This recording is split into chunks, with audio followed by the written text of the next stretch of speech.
부처님은 이제 생로병사의 고통을 보고 출가하시고 이를 벗어나기 위해서 수행해서 생사의 우물에서 벗어났다고 이제 하셨습니다. 결국 부처님도 이제 육신은 늙고 병들고 이제 결국은 이제 우리하고 똑같이 육신에 이제 죽음을 맞이하셨는데요. 그런데 부처님은 이제 태어남과 죽음이 환상이라는 것을 깨달아서 이제 생사의 고통에서 이제 벗어났다는 것인데요. 이에 대해서 이제 비판론적으로 이제 보는 시각에서는 그게 어떻게 죽음을 이긴 것이냐. 똑같이 죽은 것이지. 죽음은 그대로인데. 이를테면은 뭐 자기가 맨날 그 노신의 악취정견 보면 맨날 두드러 맞고 그러면서도 나는 괜찮다 하면 그 말하는 정신승리법 아니냐. 어차피 죽었는데 생사를 이겨냈다는 것이 그것이 뭐 죽음을 이긴 것이냐. 그리고 이제 기독교권에서는 예수님처럼 죽었다가 살아나야지 그게 부활이지. 어떻게 죽었는데 그게 생사를 넘어선 것이냐.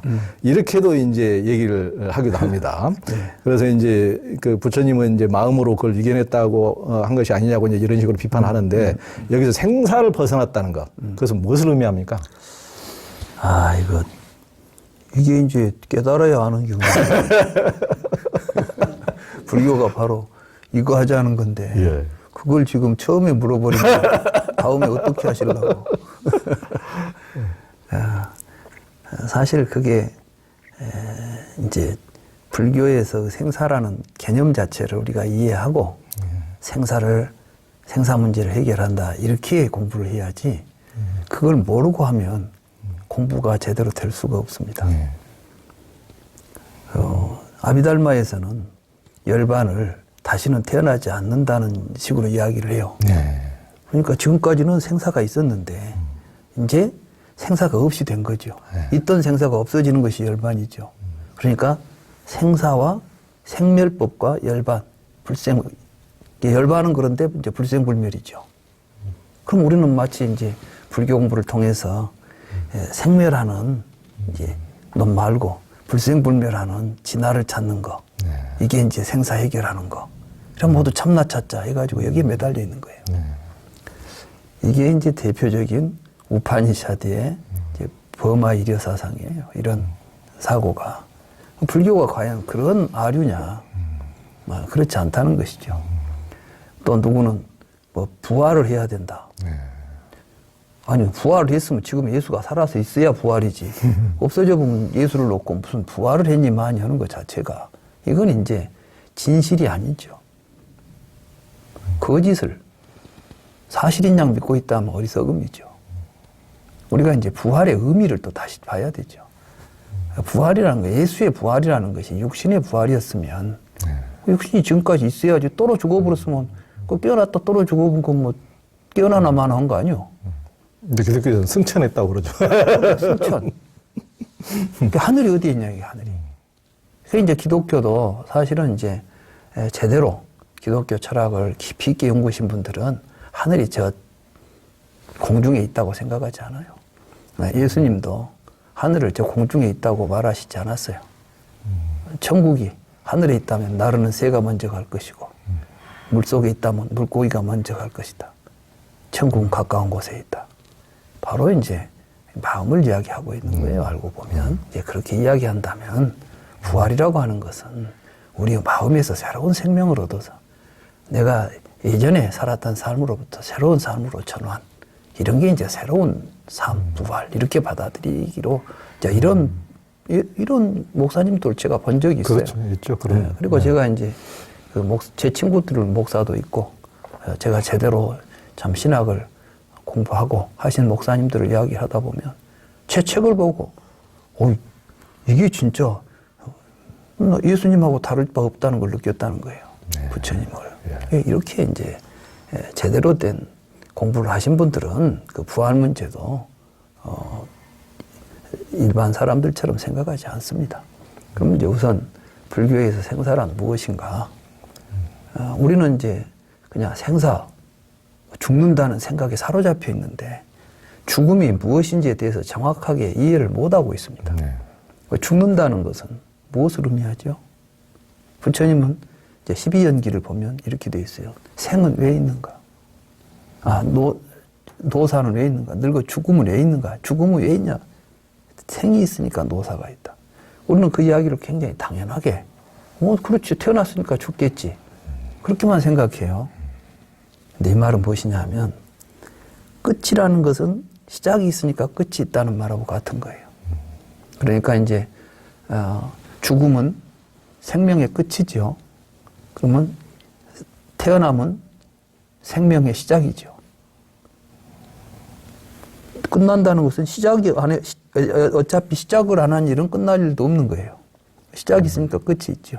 그럼 이제 시작과 끝이 있다면 우리는 시간적으로 시작과 끝 지점을 유지하고 있는, 그게 이제 존재죠. 시작과 끝까지 있는 거예요. 시간적으로 존속하고 있는 그 무엇이 있어야만 시작과 끝이 있는 겁니다. 말하자면 이 컵이 있을 때 여기가 시작이면 여기가 끝이 있죠. 그러면 여기서 여기까지가 존재하고 있는 거예요. 이게 모든 존재를 우리가 철학적으로 생각해 보면 시작과 끝이 있는 것인데, 시작과 끝이 없는 존재를 우리는 무한한 존재라고 말하고, 시작과 끝이 있으면 유한한 존재라고 우리가 말해요. 그러니까 모든 존재는 공간을, 이건 이제 공간적으로 시작과 끝이 있죠. 컵은 시간적으로 시작과 끝이 있어요. 이 컵을 만들었던 시점에서 이 컵이 사라지는 시점까지가 컵이 시간적으로 존재하는 이제 시작과 끝이죠. 그래서 모든 존재는 이제 시작과 끝점을 갖습니다. 그래서 시작과 끝은 무엇 때문에 있느냐?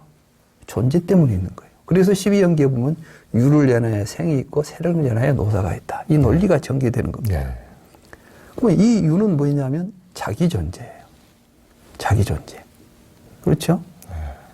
내가 태어났다는 것은 자기 존재가 있으니까 태어날 거 아니에요. 죽는다는 것은 그 자기 존재가 소멸됐다는 걸 의미하잖아요. 그래서 이제 우리가 생사라는 것은 자기 존재를 전제하고 있는 겁니다. 내가 있으니까 태어나서 죽는 것이죠. 그렇죠? 사실 연기법은 그렇게 지금 사유가 진행되고 있는 이야기인데, 이게 아비달마 불교에서 이게 윤회설로 둔갑을 해버린 거예요, 이게. 그래가지고, 그러니까 아비달마 불교는 어찌 보면은 부처님의 깊은 철학을 이해를 못하고 그냥 우리들이 가지고 있는 상식을 가지고 해석을 해버린 거예요. 그래서 이제 문제는 생사 문제를 우리가 이제 해결하려고 한다면 무엇을 우리가 가지고 그 문제를 해결하려고 해야 되겠어요? 그 존재를 가지고. 도대체 존재가 어떤 놈이 태어나 죽는지를 봐야 되겠죠. 그러면 우리가 내가 태어나서 죽는다고 말할 때 우리는 보통 내가 태어나서 내가 죽는다는 생각에 사로잡혀 있음에도 불구하고 내 존재에 대해서 이해하지 못하고 있어요. 우리 조 기자님, 조현인, 어떤 놈이 조현입니까? 네. 예? 그러게 말입니다. 이름이 조현인지, 몸이 조현인지. 실제로 나라는 말은 하고 있으면서도 나에 대해서 전혀 알지 못해요. 그럼 내가 가지고 있는 나라는 생각은 결국 뭐예요? 내 욕망이나 내 어떤 것들이 만들어낸 가상체이지, 그놈을 실제로 파악하려고 보면 전혀 보이지도 않고 잡히지도 않은 존재를 우리는 붙잡고 살고 있었던 거예요. 그리고 그놈이 태어나서 죽는다는 생각에 빠져 있는 겁니다. 그래서 이제 부처님은 그 유는 도대체 왜 있느냐? 취해갖고 있다는 거예요. 우리는 그 뭔가 자기 존재라는 것이 자기 갈망들이 취해져서 형상화되는 하나의 그 환상들이지, 망상들이지, 실체가 아니다는 사실을 이야기하고자 하는 거예요, 이게. 그러니까 유가 없어지면은 생사가 없어지겠죠. 근데 유라는 놈이 있다가 없어지는 게 아니라 있지도 않았다는 사실을 알아서 없애는 거예요. 그러니까 생사라는 것을 없애는 방법은 있던 생사를 없애는 게 아니라 생사에 쌓여 내가 태어나서 죽는다는 헛된 생각이 사라지는 걸 생사문제 해결이라고 하는 것이지, 지금은 내가 이제 수행을 하면 이 몸이 불귀신이 돼. 이제 안 무너지는, 안 죽는 몸이 된다? 그런 몸은 세상에 없는 거예요. 그래서 이제 부처님은 그걸 오온이라고 우리는 모르고 있었죠. 내가 뭘 나라고 붙잡고 있는지. 근데 부처님은 이제 또 그것도 아주 친절하게 가르쳐 주신 거예요. 네가 나라고 지금 취하고 있는 존재, 이게 오치원이야. 5가지를 취해가지고 있는 거야. 이렇게 이제 가르쳐 준 거예요. 실제로 이제 그건 뭐냐면 내가 이 몸으로 가지고 있는. 근데 사실 몸도 우리가 색이라고 했을 때, 오온의 색신, 몸이라고 이야기하지만 여기 있는 세포나 이런 걸 의미하는 게 아니에요. 색신이라고 할 때는 이제 이 몸이 드러내고 있는 어떤 일정한 형태죠. 우리가 사진을 보고도 나다 이럴 때는 그 형태를 나라고 보고 있는 것이죠. 사람은 저마다 각기 이제 형태적으로 자기의 모습을 하나 상정해 놓고 그걸 나라고 보고 있는 거예요. 근데 그놈이 젊었을 때는 이뻤고 늙었을 때는 늙고 병들어 죽어가죠. 그래서 생로병사가 그놈을 통해서 나타나는 거예요. 그놈이 실제 않아. 태어날 때 몸하고 죽을 때 몸하고 같습니까? 다릅니까? 다르죠. 근데 오늘 태어난 놈이 죽는다는 생각을 하는 거예요. 태어난 놈은 없어진 지 오래됐는데 죽을 때 태어난 놈이 죽었다는 생각을 한다면 이거 제대로 된 생각이에요?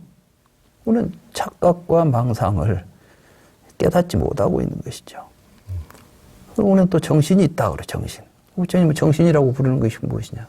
몸을 가지고 살면서 느끼고 생각하고 행동하고 의식하는 것이 우리가 병신이라고 부르는 것들의 실체다, 실상이다. 이게 이제 오온 가운데 색수상 행식이에요. 우리는 이것을 나라고 취하고 살고 있다. 붙잡고 있다. 그걸 놓아버려라. 네가 아니다.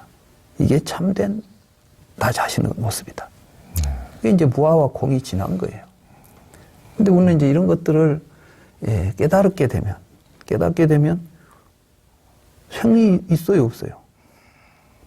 시작도 없고 끝도 없어, 본래. 연기하고 있을 뿐이지. 그래서 이제 연기를 보는 자는 다르마, 법을 본다. 이 다르마라는 것 자체가 이제는 우리는 세상은 존재들이 있는 게 아니라 다르마들이 있어요. 그 다르마를 부처님 우리에게 알려준 것이요. 그것이 불법이라고 그래요. 붓다의 다르마, 붓다의 가르침. 붓다의 가르침이 곧 연기의 구조 속에 연기하고 있는 다르마를 우리에게 알려준 거죠. 그래서 이제 이 다르마라는 것을 깨닫게 되면 다르마에는 본래 생사가 있겠어요, 없겠어요? 생멸이 본래 없는 다르마. 유로 인해서 나타난 생사. 이 유를 우리가 멸하면 다르마의 실상을 보게 되고 이게 이제 업보, 우리의 삶 이렇게 이제 이야기가 됩니다. 그래서 그 이야기를 다 하려면 또 불교 이야기를 다 해야 그렇죠. 되니까. 지금 뭐 핵심적인 얘기 다 들었으니까 이제 집에 가도 될 것 같습니다. 이중필 교수님 그 불교란 무엇인가 이게 보면은 만리운 만리천이라는 얘기가 나오는데, 그러니까 우리가 하늘 위에 엄청난 많은 구름이 떠가고 저 구름 중에 하나가 제가 생각하기에 이 몸뚱이가 나라고 생각하기도 하고 기자가 나라고 생각하기도 하지만은 몇 년 뒤면은 저 청년 퇴직가 하면은 그 구름은 또 어디로 나라고 붙잡던 것은 또 어디로 가고, 그렇지만 나라고 붙잡는 것이 수많은 누구 아빠가 나라고 하기도 하고 어떤 저자가 나라고 하기도 하고 수많은 것을 붙잡고 했지만 그 구름은 끊임없이 흘러가지만은 그 계속 그 하늘은 변함없이 그대로 허공계는 그대로 있는 그런 생사의 불멸의 이치를 이제 이 그런 개송 하나로 만리운 만리천이라는 말씀으로 해주셨는데, 하여튼 이제 그 얘기는 쭉 이제 또 대화 중에 또 나오겠습니다.